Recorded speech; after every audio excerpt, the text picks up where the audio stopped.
swamp creatures are much deeper and much worse than we ever thought.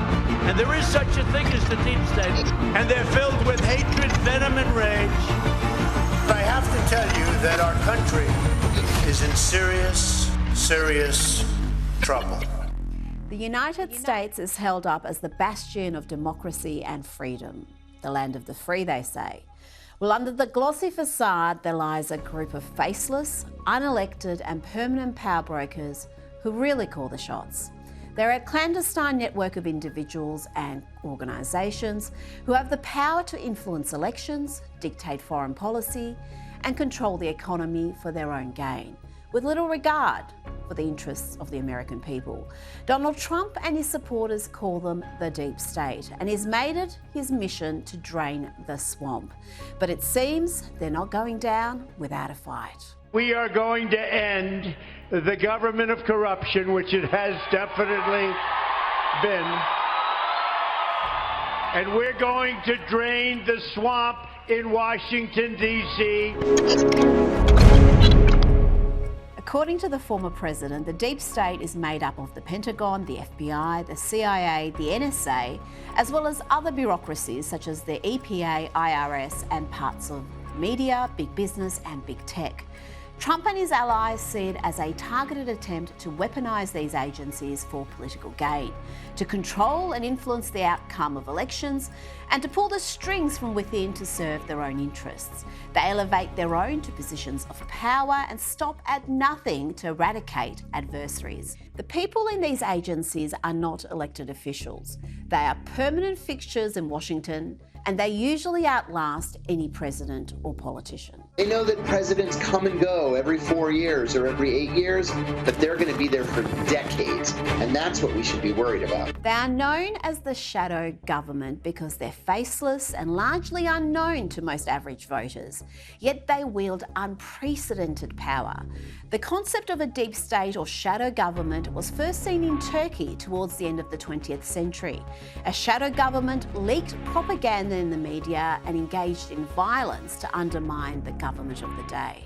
The clear example of that simply would be, you could be elected into government, but not necessarily governing the country, which is what the deep state would expect you to do. And this has been somewhat practiced in Turkey quite a long time, where you had the staunch character of a state and its bureaucrats or its elements have controlled a daily business of the government, even though you had elected governments in place. It's a concept that's usually seen in third world countries where corruption is rife.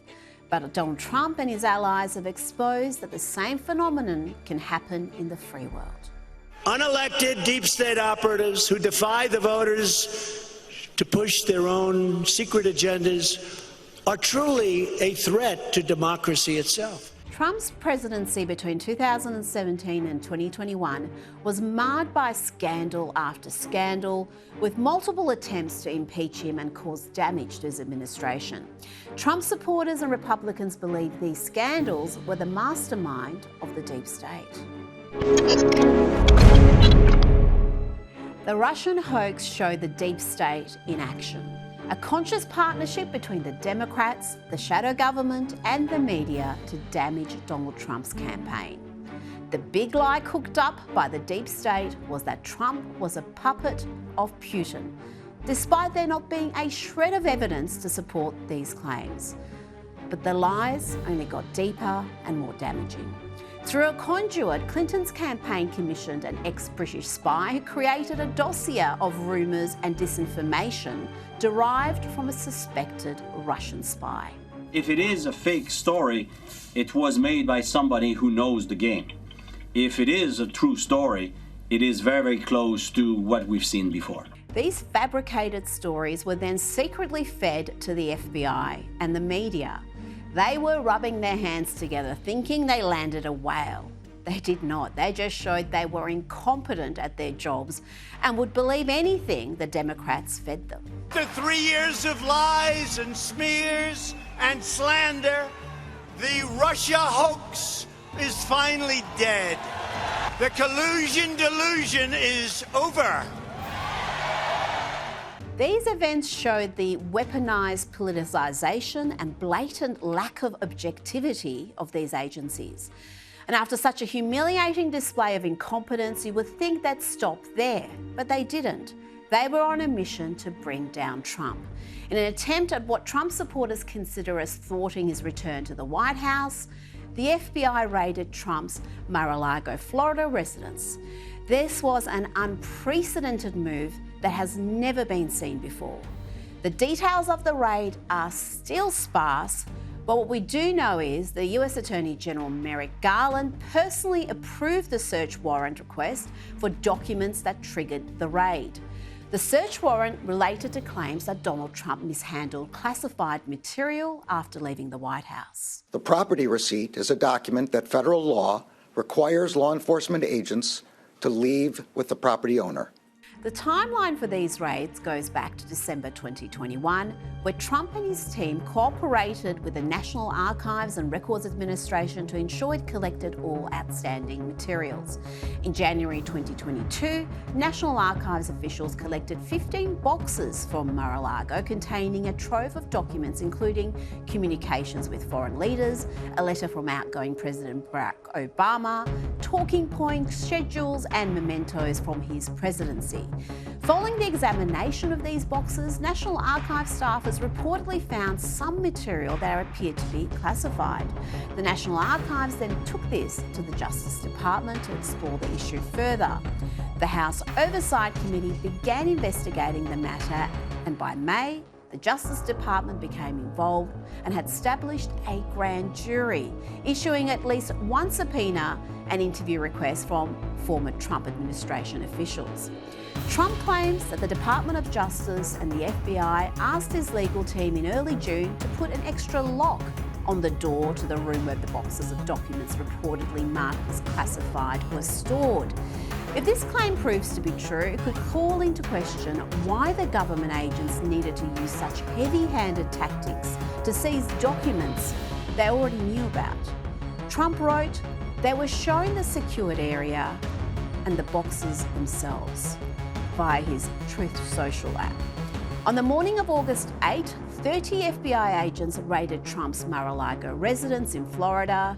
He went on to say, then on Monday, without notification or warning, an army of agents broke into Mar-a-Lago, went to the same storage area, and ripped open the lock they had asked to be installed. A surprise attack, politics, all the while our country is going to hell. The warrant used for the raid has since been unsealed, and it's been revealed that the FBI was investigating potential breaches of the Espionage Act relating to the discovery of top secret documents. At best, this was a phishing exercise. At worst, it was a deliberate attack against the rule of law. It was a show of force by those in power against the man most likely to be the Republican presidential nominee. The president's passports were removed from his home by the FBI, a fact that DOJ denied through compliant members of the media, before he was forced to admit the truth when a member of Trump's team released an email from a member of the Justice Department's National Security Division acknowledging the Bureau had indeed removed the passports from Mar-a-Lago. They have since been returned. In another unprecedented move, Trump claims the FBI didn't allow his lawyers to be present during the raid. Trump has suggested that the FBI may have planted evidence.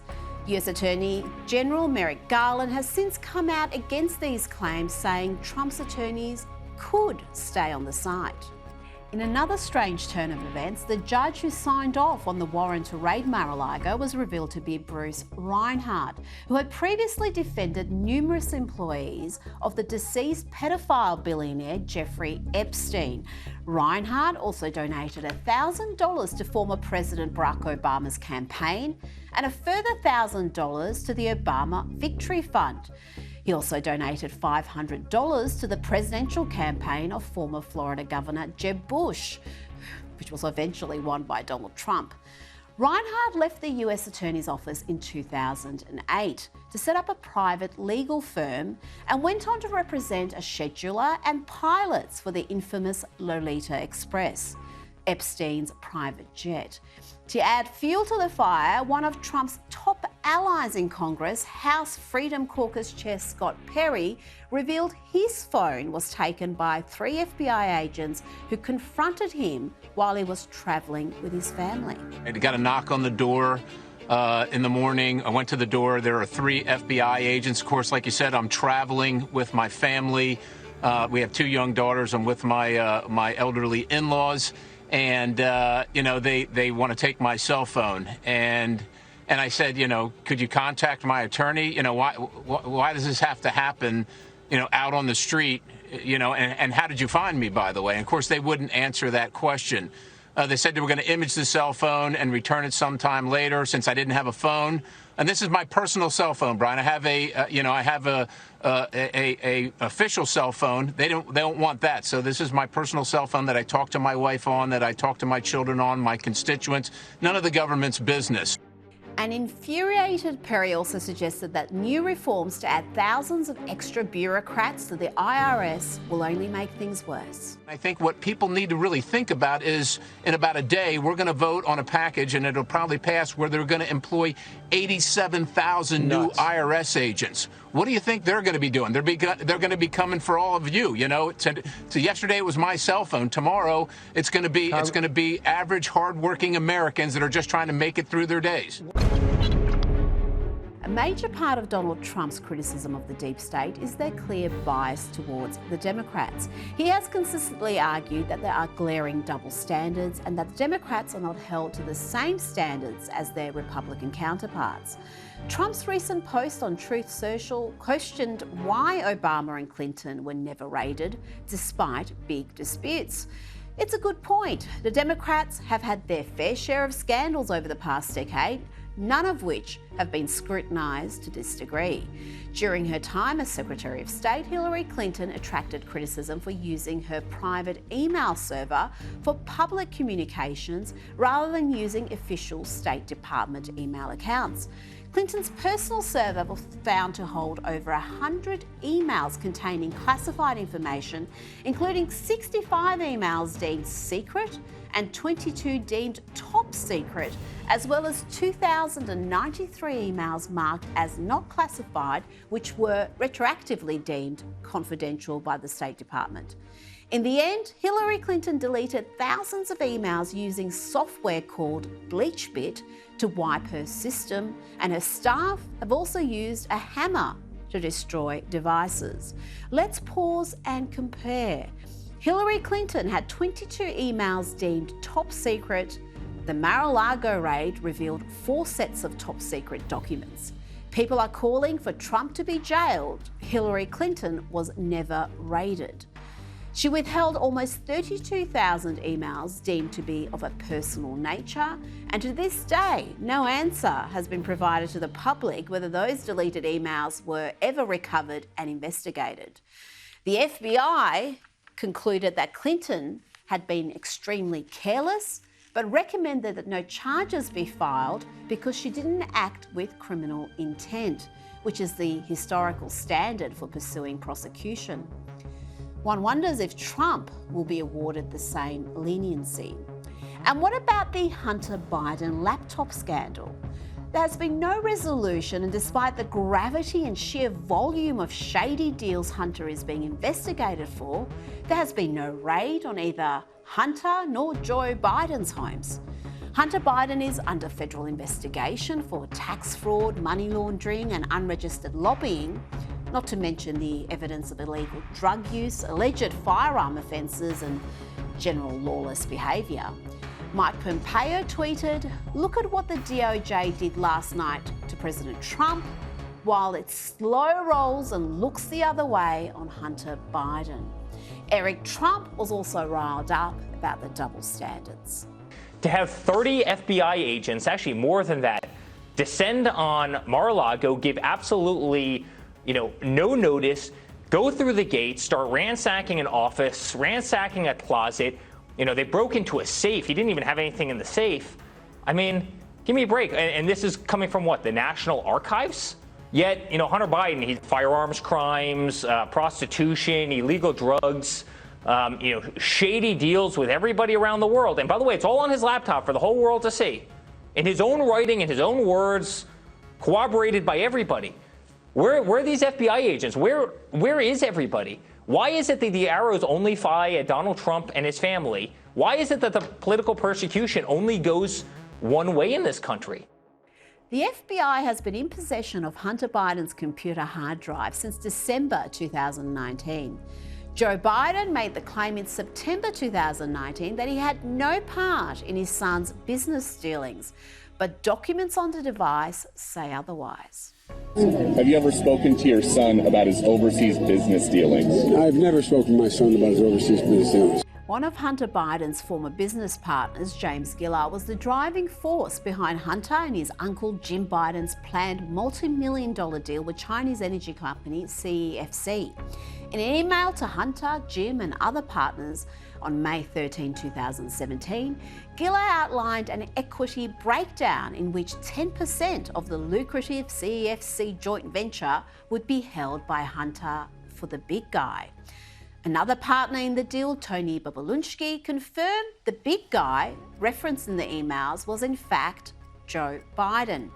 James Gillard also instructed Babalunsky in May 20, 2017, don't mention Joe being involved. It's only when you are face to face. I know you know that, but they are paranoid. On the WhatsApp encrypted messaging service.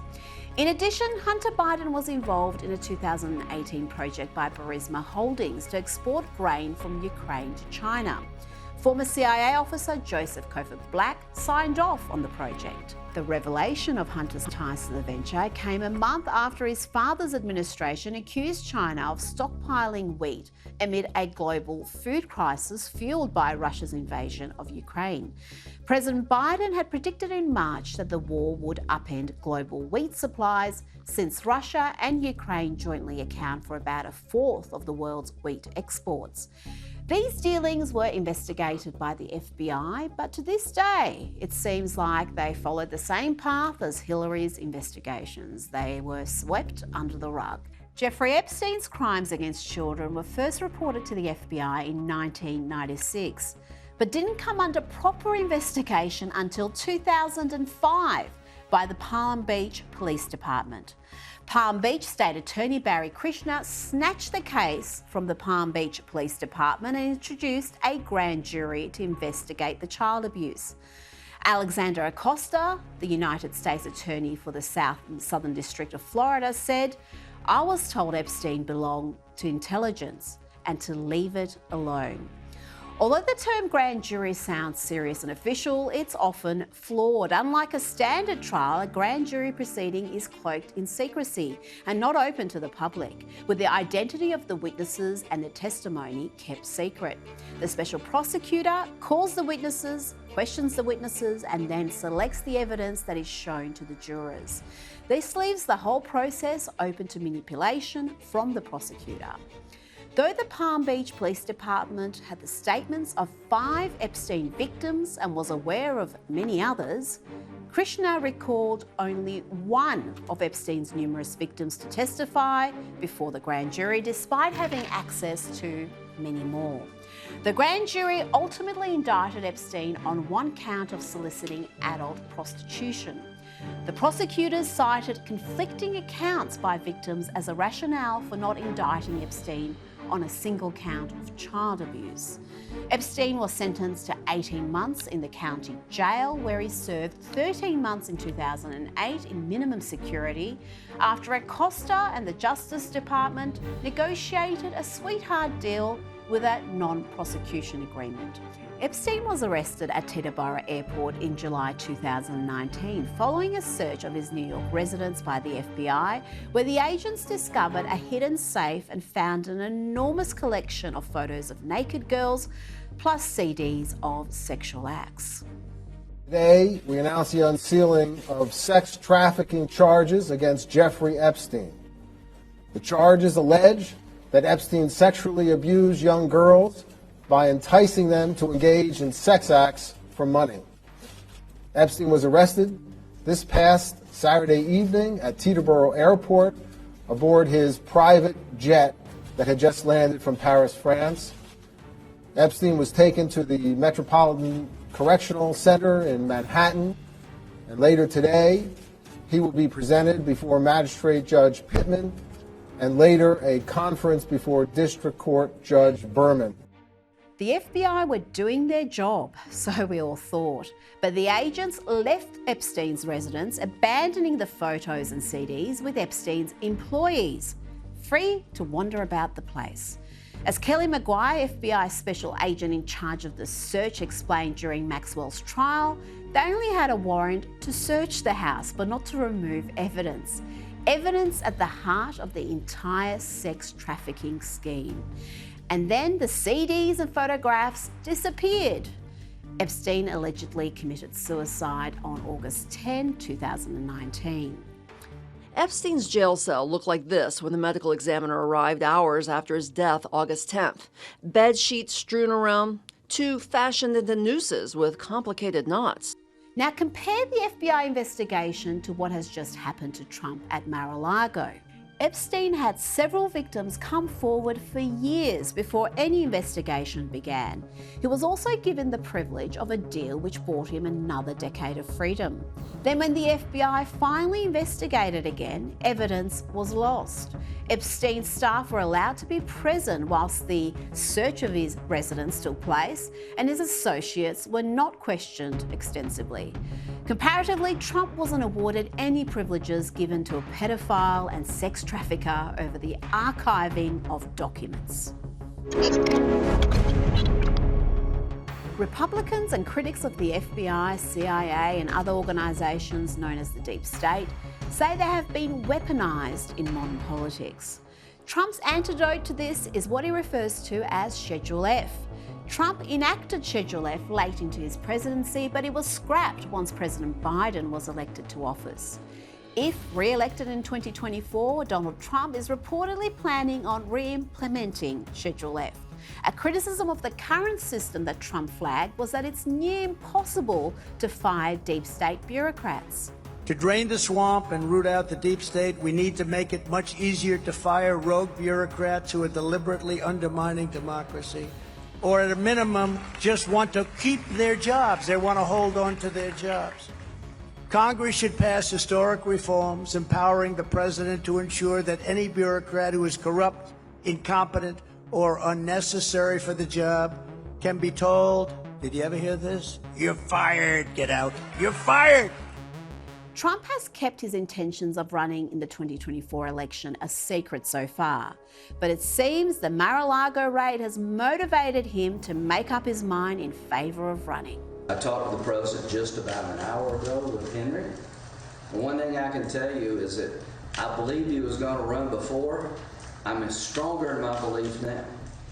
With many commentators saying the raid has been a gift for Trump. There's no question that the Mar-a-Lago raid has lit a fire under Trump and his conservative base. His resolve to return to the White House and drain the swamp is stronger than ever, and the deep state are rattled.